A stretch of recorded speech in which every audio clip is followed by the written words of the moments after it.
Ladies and gentlemen, welcome to another fantastic episode of The Left Wing. I am TJ Whitehead, powers taken, not given. Joined as always by John Cooper of Counterpoint Politics. How you doing today, my friend? I'm doing good, TJ. I'm ready. I'm ready to yell at the world a little bit. That's how I'm doing. Oh, good. Because I'm feeling, man, it is just. I know that I was trying to rally the troops and everything in November when this first hit, but man, this avalanche just keeps coming, and it's hard to not get discouraged. It's just that, and not necessarily because of the actions that are taken, right? They're just as bad as we figured, but my God, it just keeps getting worse. I don't know what to say anymore. It's so here's the thing, TJ. I had some hope, at least in the beginning, that we could be seeing and I said this on the show, that we could be seeing Donald Trump term one multiplied by 2 times badness, right? And that was an optimistic outlook for the next 4 years, that it would be bad, there would be crazy shit, but he wouldn't go for the full-blown, fascist authoritarian takeover. That has been proven false. That road, we can no longer go down that path. We have passed the point of no return. Donald Trump very clearly wants to create an authoritarian dictatorship in the U.S. government. And if you disagree with that, well, I got about 15 different examples of ways that he is doing that, starting with the fact that he tried to take power of the purse away from Congress. That to me was definitely a Rubicon of, okay, well, this is what he's doing. This is what he wants to do. And then on top of that, the thing that I am on my soapbox about today is the fact that Democrats seem completely fucking flabbergasted by this. It fails comprehension. Like, I understand when they fail at campaigning. I get that. Yeah. But not having anything prepared for all of these moves that, you might even thought weren't likely, but were clearly on the fucking table because he said them. Like, the fact that they don't already have coordinated media campaigns for each of these topics is such a level of incompetence that it very much worries me, because I'm satisfied with Trump's level of incompetence. I am happy with how incompetent his approach has been. I am genuinely fearful by the people who are supposed to be protecting us from this, just seem to be completely asleep at the wheel. Yeah, so I'm of two minds when it comes to this, of the Democrats, because a lot of times I will see posts or videos from people and they're asking one question. Democrats, why aren't you doing more? Or Democrats, what are you doing? Or Democrats, why don't you do something? And that's very rarely followed up with, okay, well, what do you want here? What do you want from them to do? And because I love listening to ideas like that, but sometimes when they get pushback, they'll say, well, I'm not the one in Congress or whatever, or they're the ones who are paid to come up with this. Like, shut up then. Just stop whining. Like, give me some ideas what you want to do.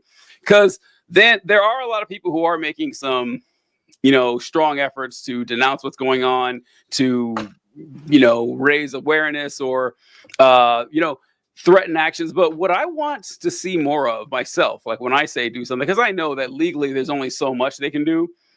Besides, we are going to file another injunction and we're going to have them call their lawyers. Like, okay, good luck with this, right? But just be obstructionists. I don't know. The Republicans have shown us, with flying colors, how successful it is to just gum up the works at every available opportunity. So when I see Democrats voting to confirm Trump's nominations, what is going on? Like Marco Rubio, didn't he go through? Did anyone vote against Rubio? Rubio had something crazy, like 89 votes or 90 something votes. And I saw some guy yesterday, 15 Democrats voted for. So look, I don't give a shit. Like, I don't care if it's for Postmaster General. Don't vote for anyone Donald Trump nominates. Just show me that there's a united front against this horrible threat to our safety. Yeah, no. So TJ, I agree with you to a point. I agree with you in general that a lot of the takes of, hey, Democrats do something, are lacking a tangible call to action. And that is just a fair criticism of them. Where I disagree with you on that is that I don't really give a shit, because at the end of the day, yeah, Democrats do something. And I do have specific things I want them to do. Yeah. But the fact that I feel like they're not doing anything is damning. Like, again, like what you said, if you don't have an actual way to stop what Trump is doing, then sit in front of his fucking office and tape yourself to the door to prevent him from doing so for 5 more minutes. I don't care if what you're doing is working. I need to feel like there is someone protecting me. And you are so far it's free to do. You don't have to like have any legal authority to make me feel taken care of. I don't feel that way right now. And I have legitimate reasons for that. But at the end of the day, that's a real fucking feeling that is really important to a lot of people right now. Because TJ, I don't know about you, but I have received multiple calls in the past 2 weeks. Some from like old friends that I haven't talked to in a while that have been like, hey, John, I'm kind of worried. Am I crazy here? Yeah.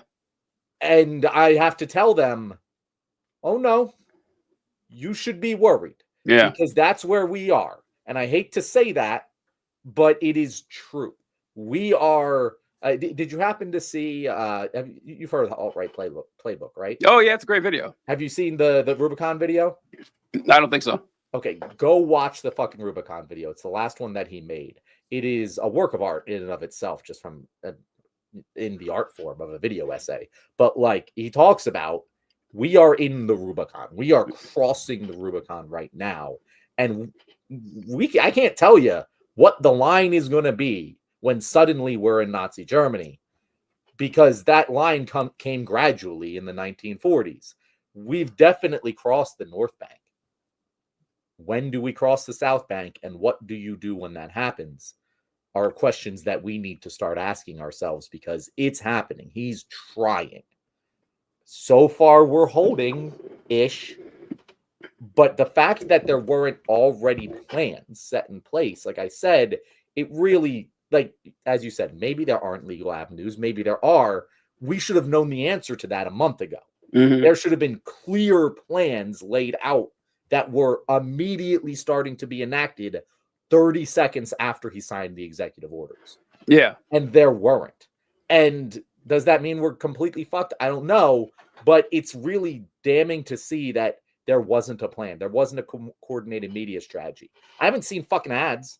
What? TJ, I go on about this all the time. Where the fuck did the political ads go? Why am I not seeing PSA advertisements on my goddamn TV explaining that Donald Trump is trying to destroy the Constitution? Why has that not happened? Why have we not hired the greatest minds in Hollywood to convey this message to people? Why are the best ads I'm seeing on television about fucking Jesus? I don't understand why politicians can't do that. Just hire that guy and do it. It makes no sense, TJ, how this wasn't already figured out. We had 2 fucking months to prepare for this. And it seems like they were just like, we'll wait till he takes office to figure out what we want to do. Well, that and, well, hopefully we'll luck into the plans just not working, right? Like, oh, maybe it'll actually fall apart. Maybe he's not going to have all his ducks in a row. And it's kind of like with the tariff thing.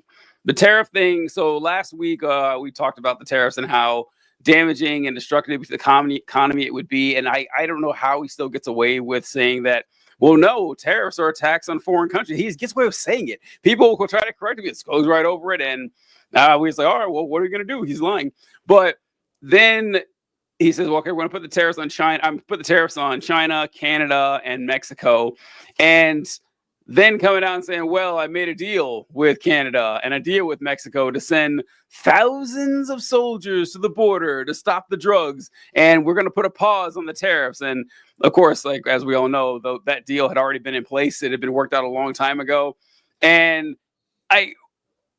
that's the best we can hope for. The best we can hope for is Trump turns like wrecking the economy into a contrived PR win that, of course, his supporters going to go into. That's what really sunk me, is that, yeah, we can clown on Trump for this, but this is actually the best case scenario, because I don't see any other plans to stop anything he's doing. Yeah, no, I totally agree. And since you brought up the Mexico and Canada thing, I'm not the first person to point this out, but there is a pattern to when Trump does something Yeah. aggressive and stupid, or he does something aggressive and stupid. I started making this. So what I'm doing here, TJ, is brainstorming content live on air. Oh yeah. That's place to do it. I want to create an acronym, but I've been struggling to create the acronym for this specific phenomenon. Let's call it where we entire screen. We're gonna go entire screen share because I can't just share this one thing. So this is what I created. Okay, what do we got here? And I'm trying to create a name for this, but it starts with Trump makes a stupid show of force and claims this is a negotiation tactic despite listing no demands. The media covers the inevitable crisis that will unfold if Trump's policy actually takes effect. Negotiating partner doesn't budge and instead tells Trump the things they were already planning on doing. A deal is reached, nothing changes, and Trump declares victory for averting, I did not spell that correctly, the crisis he created. And this is, I'm not the first person to point this out. Mm-hmm. This occurs many times. Yeah. But I want to create a fucking acronym for it. Oh, yeah. I want to call it the something cycle. I got it. Yeah. And I just haven't figured out what that is yet. Okay. But there's going to be a title up there. And if you or anyone in our wonderful comment section has any ideas, I'm kind of stumped on this one, TJ. Yeah, I know it's out there. I know the right answer is somewhere, and I'm not finding it. We got to find the guy who came up with a Counter Power podcast and have him look at it. Yeah, maybe who we said can. That? I don't remember who said go it. Back and find that guy. this genius. Yeah. Red Scare Claire says the reality is we don't have an opposition party. The Dems will sit there quietly, then beg us for money the next election time. She's right. I don't I can't even. I'm not. There's nothing to say. There's nothing to add to that. It's true, and there's certain individuals that are trying. I've seen fucking the fat billionaire guy from Chicago try. I've seen AOC. AOC's been doing a pretty good job. I think. Yeah. Bernie's been doing a pretty good job. I think. The usual suspects. Yeah, the ones we would expect. Yeah, that's correct. Yeah, and that's not because my politics align with theirs. Like. I know that I'm biased because of that. Yeah. But if I saw fucking, I don't know, if I saw John Fetterman messaging it the correct way here, even though he has fucking disgusted me on the issue of Israel, I would still be like, hey guys, do what John Fetterman is doing. Yeah. Because if the strategy is correct, the strategy is correct. I don't care if you're wrong about other things. Yeah. John Fetterman isn't doing it, by the way. He's sucking Trump's dick. But like, yeah, of course. Yeah, an example of this is Rand Paul. When the tariffs came out, Rand Paul's like, I'm for free trade. I think tariffs are the only Republican I can think of who said, yeah, fuck this. That's awful. So, credit to him in that. I wanted to show you this, John. I saw this right before the show started. You may have seen it, but Chuck Schumer has addressed the fact that have you seen this, that Elon Musk is raiding new departments of the government every single day. I saw he was at the VA this morning, I heard. And so, all right, let's see what Chuck Schumer has to say. This cracked me up. The punchline's at the end, folks. So today, Leader Jeffries and I are joining together to push legislation to prevent unlawful meddling in the Treasury Department's payment systems and protect Americans across the country. Our bill aims to do a few simple things. One, to deny access to special government employees that don't have to disclose their conflicts of interest or any other ethic agreements. Two, to deny access to anyone with conflicts of interest or lack of appropriate clearance. And three, include personal tax information into existing privacy protections. We call our legislation Stop the Steal. It's hilarious, right, Chuck? This is so funny. Let's have a cutesy little name for the fact that Elon Musk has access to $10 trillion of the American taxpayers' money and has your social security number. He's tearing down foreign aid agencies. Stop the steal. Isn't that funny? Huh? You guys get it? I was stunned to see that. I gotta tell you. TJ, why is it funny? Why again? This question works both ways. You don't just have to ask it to conservatives. You got to ask it to Chuck fucking Schumer too. Yeah. Why the fuck is this a joking matter, Chuck? This is what we're saying is like I genuinely, I will say the Elon Musk shit does come as a surprise. I did not think that he would be so active. I thought Doge was going to be a little kids table that Trump sent Elon Musk to that didn't do anything. And apparently it's become his fucking SS. Yeah. And I just don't understand how one would stop him from doing this. That isn't clear to me yet. But like, that ain't it. You don't fucking make smirking jokes about it. Go, Chuck Schumer, go fucking strap yourself to a fucking 10,000-pound weight in front of the fucking doors and tell them to roll you over. I don't give a shit. I also don't understand the people guarding the Treasury. Who are they?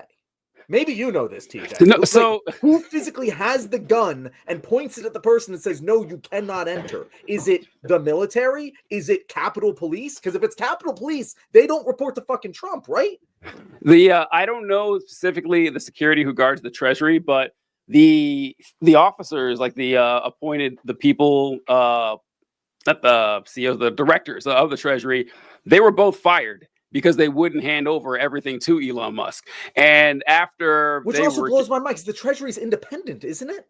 No, you're thinking of the Federal Reserve. That's right, independent. Right. Then they were everyone just we'll fix that in post. We'll cut it in post. Yeah, we'll cut that embarrassing fucking mystery. Right. Yeah. the movie magic. We can just get rid of it all. No. But there were guards outside of the Treasury though that after Musk told the cops, hey, walk around. This is what's really upsetting about this is that Musk has access to all this money, has all this authority to say, yeah, we're shutting this stuff down. And the problem, one of the many problems, that Musk is not a member of the government at all. Mm-hmm. So he can't be investigated or impeached or held to specific standards. He's just some dude. And it's like, okay, that should be a 5-alarm fire. Like everybody, I mean, they are talking about that, but it doesn't, I don't feel like the reaction. Done anything. I want to be a fucking conservative for a minute. I want you to hire a very big, muscly man with very big guns to stand in front of the fucking door and tell Elon Musk he cannot come through. And if he wants to escalate this into an armed conflict, so fucking be it. Let's go. This is the time for that. Yeah, it's not going to get better. It's not going to get better. And it has been, and we've seen Musk's influence grow more and more. Did you see what Trump said about South Africa? Did you see that post he made? Yes, I did. Oh, okay. So for those of you who didn't, Donald Trump says South Africa is confiscating land and treating certain classes of people very badly. It is a bad situation that the radical left media doesn't want to so much as mention. Massive human rights violation at a minimum is happening for all to see. The United States won't stand for it. We will act. Also, I will be cutting off all future funding to South Africa until a full investigation of this situation has been completed. So for those of you wondering what Trump is talking about there, the certain people who are being treated poorly in South Africa are the white South Africans. That's who he's talking about. So in South Africa, you have about a 10% white population that owns about 85% of the land or something like that. And that's an unsustainable system, right? Like that can't go on. And what the South African government is doing is essentially putting into place what we had with frontier land law in the United States that back 150 years ago. That if you have land, you have to actually be doing something with the land to keep it. So if you are a white South African with 100,000 acres, and you have 10,000 acres that there's no development on, there's no farmland on, it's just land sitting there, and you're, collecting money off it or whatever. Like, no, we're going to take that. We're going to distribute amongst the people. And this has been a cause celeb for right-wing fascists in the Western Hemisphere for a long time now. I mean, a decade at least that I know of. And they were like, oh, well, this isn't fair. All right, you know what? You're right. It isn't fair. I'm sorry. But you know what? You know what else it isn't fair? The fact that 10% of the population owns all the land. That's not going to work either. Right? So that definitely came from Elon Musk. I don't believe for a second Donald Trump gives a fuck what happens to white South Africans, but Elon Musk, I suspect he actually does. It's actually insane just how far back they're trying to turn the clock. Yeah. It's one of those, I keep thinking about how when I was a kid and I read about some of the dumbest fucking shit that we did in history, like fucking Nero with his fucking horse. pointing to the Senate. And Caligula. Was it Caligula? Yeah, Not Nero? Caligula. Whatever. Caligula. And it's just like, I thought, oh, wow, humans were so dumb back then. This is great. I'm so glad I live in a society with smart grown adults taking care of me. And I'm just like, damn, this is so bad that when people read about it in the future, they will not believe it. Like, they will not believe how it's called Doge. Are you fucking kidding me? Doge? Like, how dumb? You couldn't write it any dumber. The boys is owed all of the apologies. All of the apologies need to go to the boys. It was not. It was too subtle. It was too fucking subtle compared to real life. Yeah, I am going to write a sincere apology to Eric Kripke and say, bro, I've been saying that you wrote this show too much, too cartoony. There's nope. He was right. He was fucking right. Down to Homelander winning. Like, oh, okay, all right. This is kind of all coming together here. I love the Caligula example. That is great. This has strong Caligula vibes where, yeah, I just do whatever I want. Like, a clearly insane person is in charge of the country and no one's doing anything about it. TJ, if Donald J. Trump, and I'm not saying if he actually did it, that'd be kind of crazy. But if he was in the middle of one of his rants and he was talking about his beautiful, beautiful show horse that he owns, and he said, honestly, I think he'd make a better senator than Chuck Schumer. I should look into putting my little pretty pony as a senator instead of Chuck Schumer. Would that surprise you? Zero people. That at all? Zero people. Zero. Yeah. And Twitter would be full of Republicans saying, that's right. That make America nay again. This is awesome. We need to go with all more horses. Yeah, it's like it's insanity, man. I just can't. It's so frustrating. But then they have like the comically evil part and then the evil part. And I don't know which one happens more. Did you see what Trump said about Gaza? I think just today. I was about to say yes, and then you said just today, and it's a no. What did he say now? Well, maybe it was yesterday. Let me see. Who knows? Who knows? Yeah, but this is what Trump had to say about Gaza. Yeah, I would like to see Jordan. I'd like to see Egypt take some look. The Gaza thing has not worked. It's never worked. And I feel very differently about Gaza than a lot of people. I think they should get a good, fresh, beautiful piece of land, and we get some people to put up the money to build it and make it nice and make it habitable and enjoyable and make it a home. They don't want to leave, though. How can you say they don't want to leave? I don't know how they could want to stay. It's a demolition site. It's a pure demolition site. If we could find the right piece of land or numerous pieces of land and build them some really nice places with plenty of money in the area, that's for sure. So, yeah, just straight up, no, ethnically cleanse them. Just like with a straight face. Yeah, how about we move all the Palestinians out of Gaza? There's an idea. No one's brought that one up before. Old Donald Trump is like, yeah, let's give them a nice, big, beautiful piece of land, either in Egypt or in Jordan. He didn't mention the United States. I don't know why he didn't say, hey, come on over here if you want it. But yeah, this is I saw that and it's like, well, okay, I'm not surprised to see it at all, but it's just another thing to say, yep, that's the way things are going to get worse, a hell of a lot worse before they get better. It's so funny because like the reporter there didn't even like make the next leap of like, okay, because Don, I agree. We should totally get some money together and rebuild Gaza. Completely syncopato on that one, Don. I think the part where we disagree is who gets to live on that land in those nice buildings that we are making. Because it should obviously be the people who were living there before, but he's just like, why would they want to do that? It's rubble. Like, why? I don't understand why they would want that. Who would want to live like, there? I don't understand. Once they're built, he's like, but it won't be theirs anymore. We're going to buy it. That's why it's going to be nice again. It won't be theirs anymore. And it's like, oh my God, the brain ain't braining. And you can tell he's just clearly for, like, on its face, clearly for ethnically cleansing the population. Yep. And it hasn't even occurred to him why that would be wrong. Because when he's trying to do a bad thing and he knows it, there's a clear cadence to the way he talks. There, he was just talking off the cuff, like, yeah, why the fuck would they want to stay there? That doesn't make any sense. Poor people are going to move because it sucks. Where they're just going to go somewhere else. Who gives a shit where they go? They're poor people. Like that is his mind right there.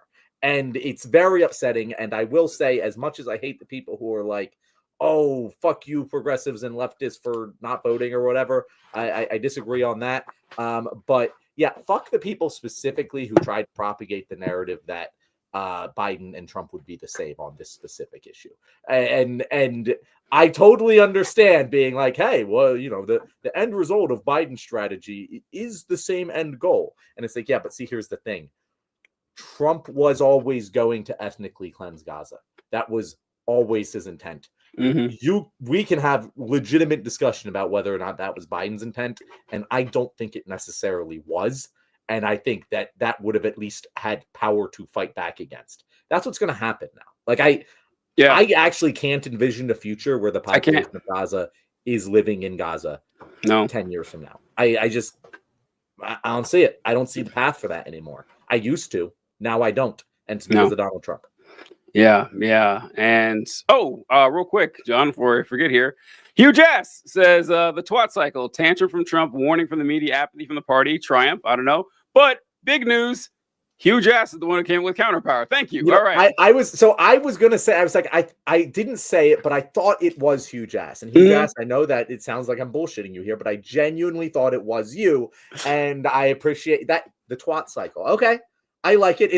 It's not a great. It's a bit vulgar. No. I'm saying that, like, I like my acronyms to be one word for each letter, but I understand where you're going because I can't think of a one word for each letter one. So we might do something like that, Hugh.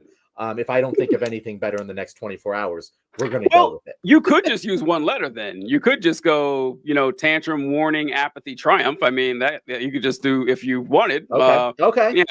That's true. That's true. I wanted to say, pop this tweet up here. This is the problem with these last 2 weeks. You can't report on everything. You cannot do it. It's just a fire hose of vitriol and everything. But Donald Trump appointed a man named Darren J. Beatty to the State Department. He is Marco Rubio's Undersecretary of Public Affairs in the State Department. I just want to put up a tweet that this guy. This fucking guy. I was like, Beatty, who is this? And then now I know what you're going to say. Yeah. And this is the tweet that he put out. Competent white men must be in charge if you want things to work. Unfortunately, our entire national ideology is predicated on coddling the feelings of women and minorities and demoralizing competent white men. And what I want to point out, by the way, this guy was appointed by Donald Trump, 2 days ago? He was appointed by Trump to the State Department, handpicked. I saw this tweet and I thought, okay, this is something like he posted like back in the 2016, like something they dug up. This is posted 4 months ago, October 4th, 2024. Like, this guy is like a recent open white supremacist. Trump's like, sounds like the man for the job, if you ask me. And I know I keep thinking this, like I shared it on Instagram, an app that I hate, but I shared it on Instagram and I wanted people to see it who like still knew me and followed me and who I know voted for Donald Trump. I keep saying that I've given up on them because, look, if you went through these last 10 years and you're still voting for Trump, I don't think you're going to be shaken by the fact that he appointed a white supremacist. I don't think anything's going to shake you. I just don't understand how that can be. I don't know how any normal person with a consistent standard set of morality could be like, yeah, this is perfectly fine by me. It's kind of dark.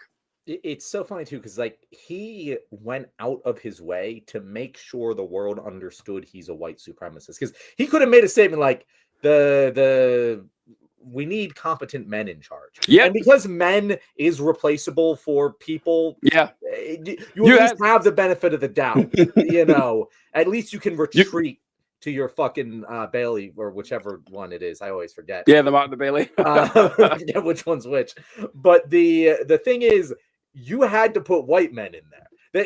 There's only one way to read it once you put the word white in. It's crystal fucking clear. There's no ifs, ands, or buts. You're saying white men are superior to black men. There's no other way around it. And it's just like, yeah, how do you support this? How?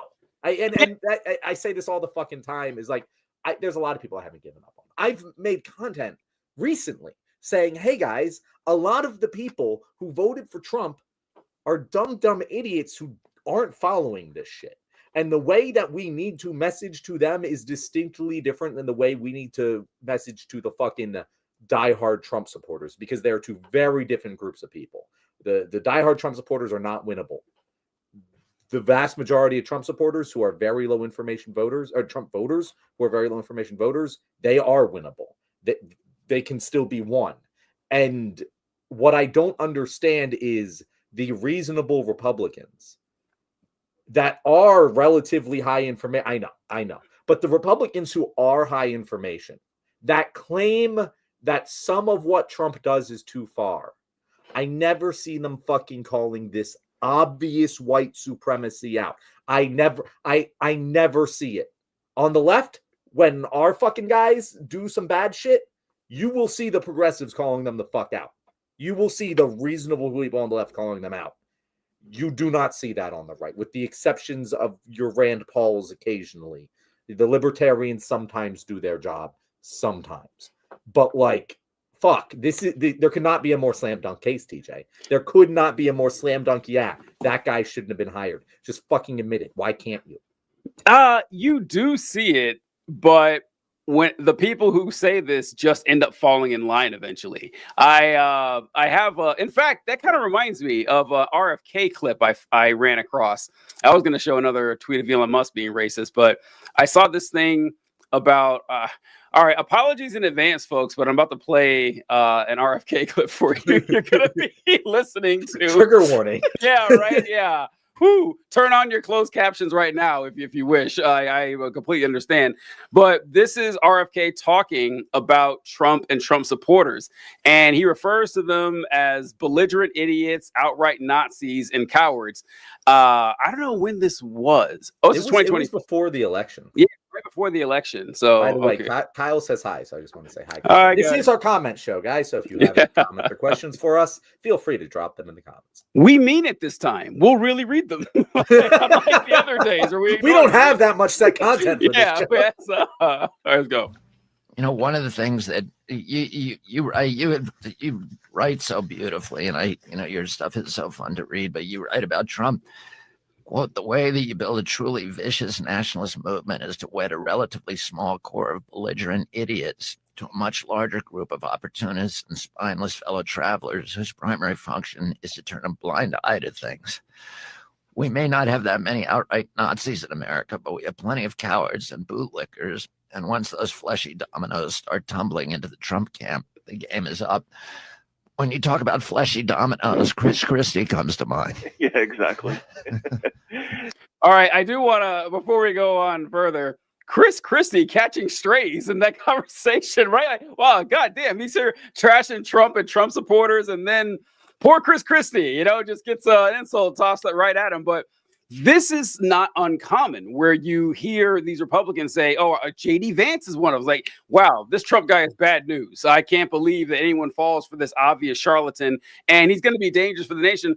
But once it becomes politically advantageous to support them, they all back in. Like these days, I actually have the least amount of respect possible for the anti-Trump Republicans. Like what the Lincoln Project has been a 8-year scam just to fleece money and do nothing of it. Bill Kristol, people just like, oh wow, tisk tisk tisk. I'm a Republican. I agree with all of our horrible policies, but I'm embarrassed by Trump. You guys are useless. You're useless. And so I think that's kind of why. What's the point of being an anti-Trump Republican, or what's the point of being a vocal anti-Trump Republican? It doesn't get rid of Trump. It doesn't raise your profile. Yeah, 20 years from now, people will say, oh, you were one of the good ones, but you're not going to care at that point. So I don't know.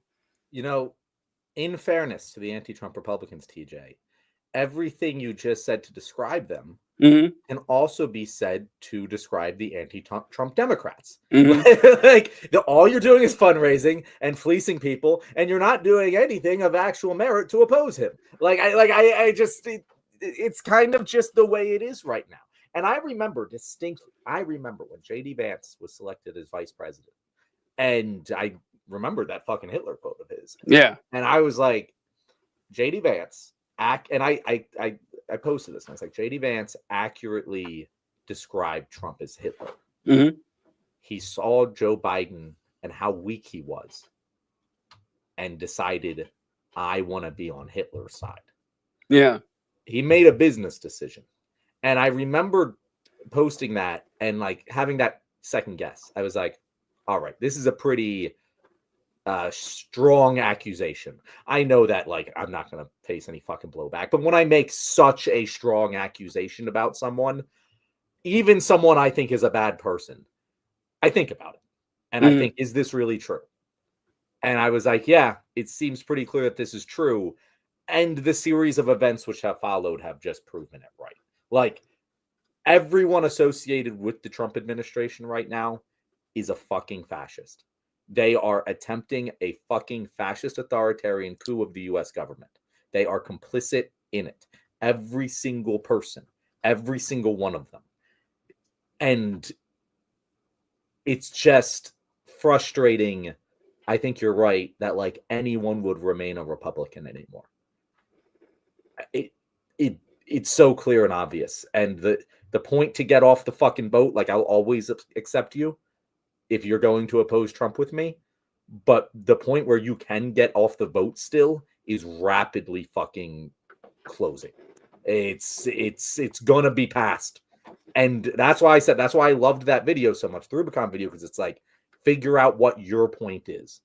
Even if you fucking disagree that it's coming, figure out what it is, because when it comes, it's going to feel like the logical next step. If you showed any of this to yourself in 2016, you would not have voted for it. Yep. With very few exceptions, I don't think the vast majority of Republicans would have voted for this version of Donald Trump in 2016. And that's because it just gradually escalated.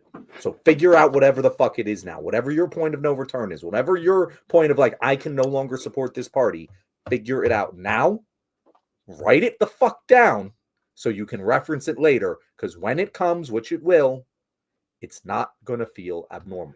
That's what I wrote the fucking Substack about, DJ. Oh, For everyone who's wondering, we now have a Substack. So definitely go subscribe to that. I posted about it.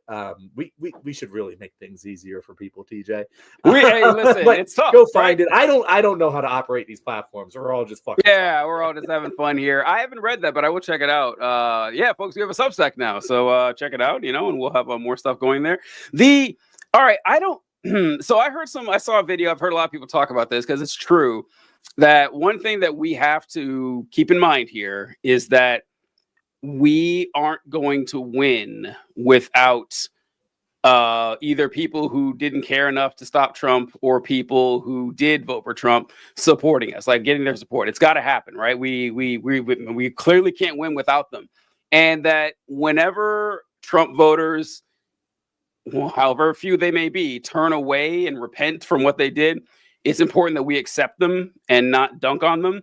And they're right, I think. I think overall that's true. That if someone actually has a change of heart, I have before, you did your best to accept them because you'd rather have them as your ally than your enemy.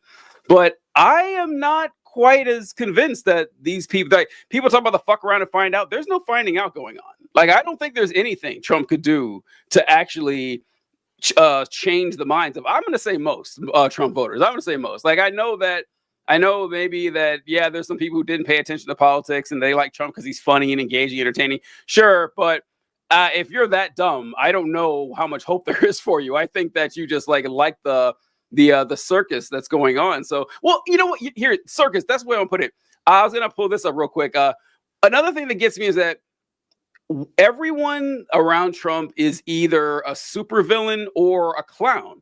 And I think it's like 70-30 clowns. Like Kristi Noem, I thought I was done with Kristi Noem. I thought that I never had to see her anymore, but now I see her on the news. I forget which position she even has. I forgot. But, she's like Homeland Security or something, right?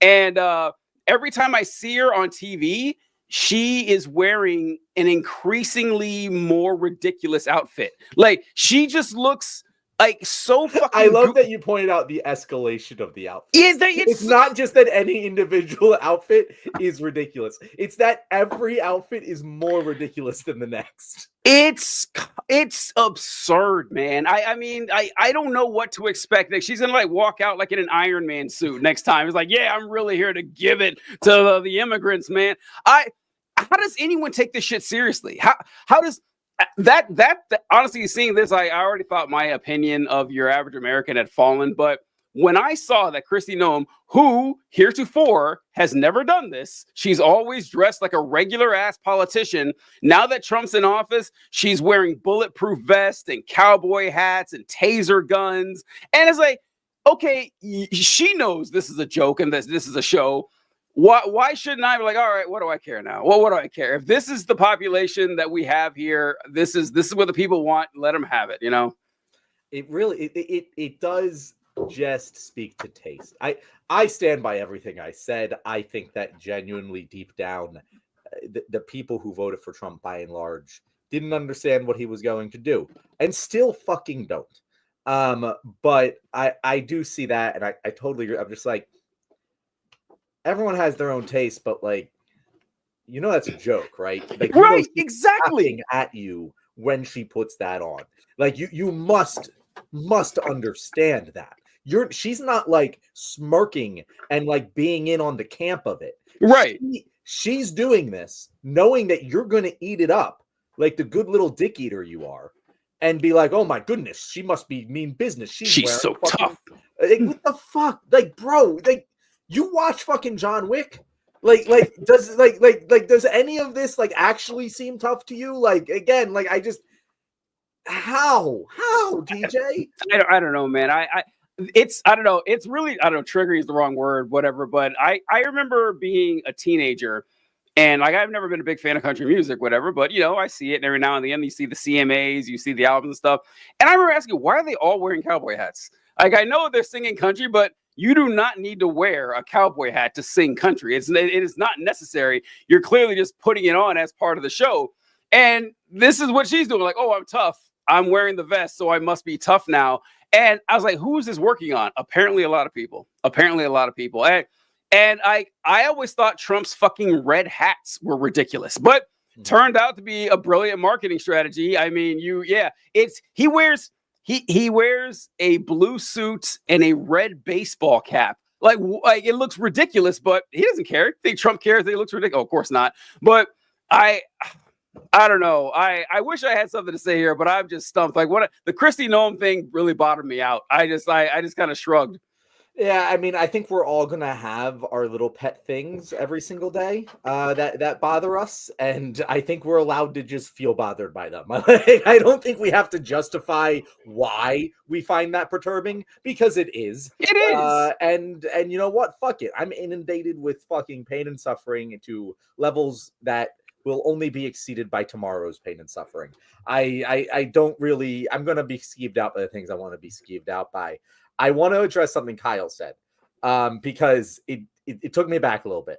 And not that I necessarily disagree with you, Kyle, but it's because of something else I saw. So Kyle says, I kind of agree. The problem is evil people need stupid people. Totally agree, Kyle. Note, everyone can be stupid at times. People aren't inherently, essentially, or universally stupid. I agree with you, Kyle. And what I'm about to say isn't necessarily disagreeing with you, but I saw a very similar argument being made today that I thought was one of the most blatant examples of controlled opposition I've ever seen in my entire life. And again, Kyle, the specific argument that you are making is totally fine and acceptable. But they made this argument, what Kyle was saying there essentially, as a way to defend Elon Musk. Oh, come on. I'm going to share my screen here. So this is from Current Affairs Magazine. Have you ever heard of Current Affairs Magazine, TJ? Yeah. I honestly I don't know what the fuck they do. But they said the problem with calling Musk unintelligent, as AOC has done, is that it feeds right into the whole eugenic playbook and the idea that some people are inherently less talented, smart, or worthy of resources. And that's the dumbest fucking thing I've ever heard. Okay, not the dumbest fucking thing I've heard. The dumbest thing I heard today. And any given day where the dumbest thing I heard today isn't from Donald Trump, that's impressive. It's honestly, it is impressive, because I'm like, bro, when we could say he's stupid, is because his actions are stupid. I don't know about his innate intelligence of a human being, but you know what? I'm going to call stupid actions stupid when I see them, especially when it's a fascist fuck like Elon Musk doing them. And if you want to try and shield Elon Musk from bad language because it might maybe play into a eugenicist play. He's a fucking eugenicist himself. Yes. Like, oh my God, call the eugenicist stupid. It's okay. It doesn't help him to call him stupid. My fucking God. Yeah. Eugenics. If anyone's talking about eugenics and Elon Musk, it better be about the fact that Elon Musk loves him. So eugenics, like, it's his number one thing. I don't have a problem because, like, technically that's correct because intelligence is like 40 different things, and some people are more intelligent in some areas than others. And what we perceive as classically smart is a very narrow interpretation of it. But what I say, and what I think you're intelligent, I'm basically referring to your critical thinking and your curiosity. That's really what I'm into, because if you lack curiosity, I have no respect for your intelligence. I just don't. I mean, that's part of being a person. Like, that's how it shows you don't have any intention to expand your knowledge base outside of where it currently is. You don't have to be curious about the smart people things. You don't have to be curious about politics. You don't have to be curious about math. You don't have to be curious about science. You can be curious about, I don't know, fucking Polly Pocket. I don't give a shit. But you have to be curious about something. You ever have a conversation with someone and you can tell they have no curiosity whatsoever? Like, the only thing they want to talk about are situations that directly impact them, like what happened to them at work, what happened to them on their way to work, what happened to them at school, their relationship with their family, their friends, their spouse, or whatever. Like, all right, what else you got? And they have nothing. And I was like, okay, that person, there's just a vacuum inside your head there. And the second one, your critical thinking. If you have poor critical thinking skills, that's going to show up all the time. And that's going to, if you have no curiosity, you're just going to stick around with what you got. And Elon Musk is curious. I'll give him that. Like, he does have some curiosity going there. Critical thinking, not so much. You hear Elon Musk talk through solving a problem, you're like, wow, how has he lived this long? And then, add the bigotry on top of it. He got gifted a lot of money, TJ. That's how. Did you know about Elon Musk's dad and his sister? Have you ever heard about this story? You would know. I'll bring it up later. I'll bring it up. It's ringing a bell, but there's so many fucking stories from this guy. So some guy posted, white South Africans are being persecuted for their race in their home country. Also, white South Africans are one of the few population groups that are fiscally positive when immigrating to Europe. We should allow more immigration of white South Africans. Elon Musk retweeted it saying yes. I haven't even shared this one with with my on my Instagram. I was like, I have no patience for people telling me Elon Musk, oh, he's not a racist, he's not a Nazi. What are you talking about? And Elon Musk is speed running this. It seems like every day Elon Musk is getting closer and closer. And actually, I am a white supremacist. 2 years ago, Elon Musk was just annoying. Like, he wasn't so overtly racist. Yeah. I don't think. Do you think people are going to turn on this guy? I think eventually, yes. I think, unfortunately, Donald Trump is going to die a winner. Donald Trump is going to be dead in 10, 15 years tops if he makes it that long.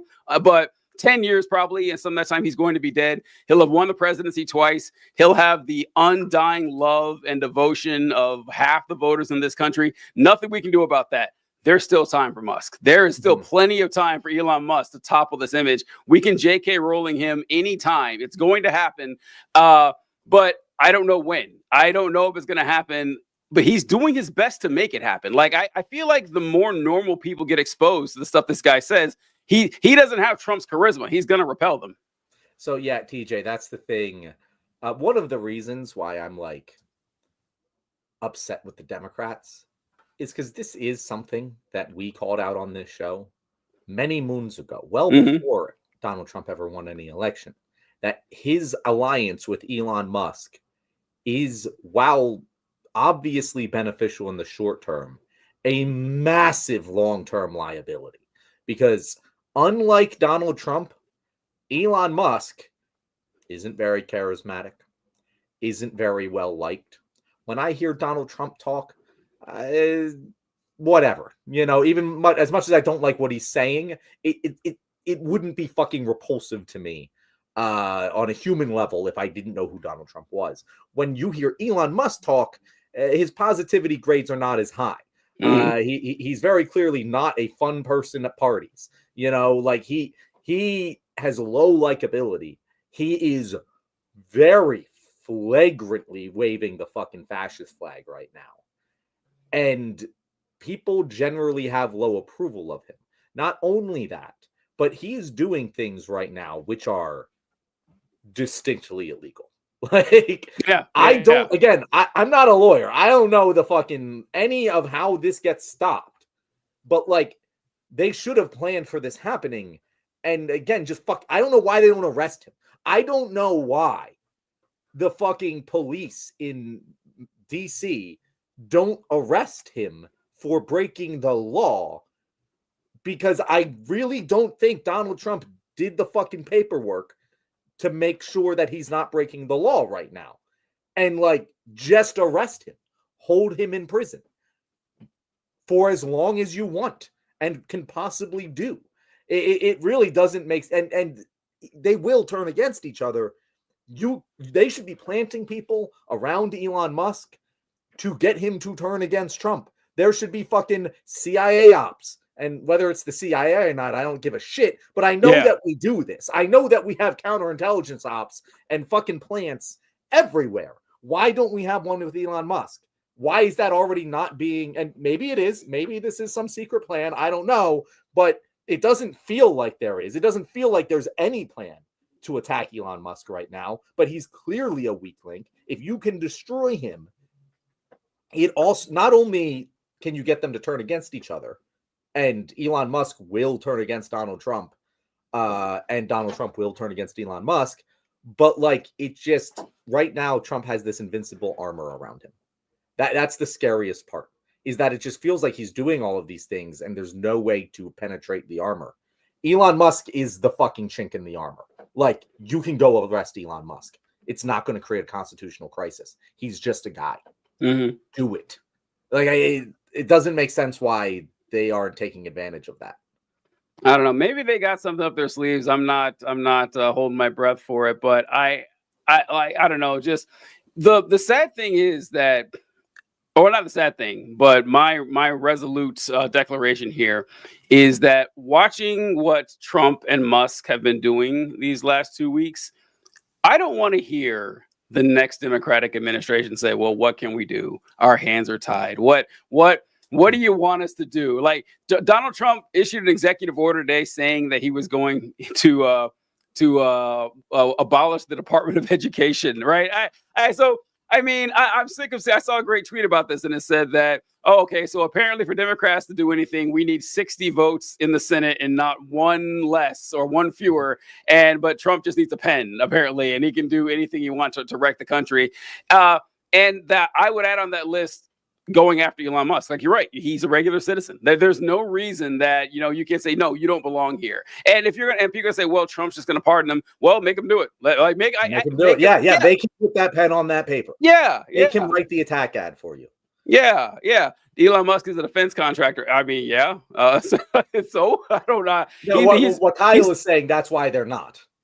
Oh, I see. Okay. Well, I don't know. But, all right, so this thing I wanted to bring up about Elon Musk's dad and his stepdaughter.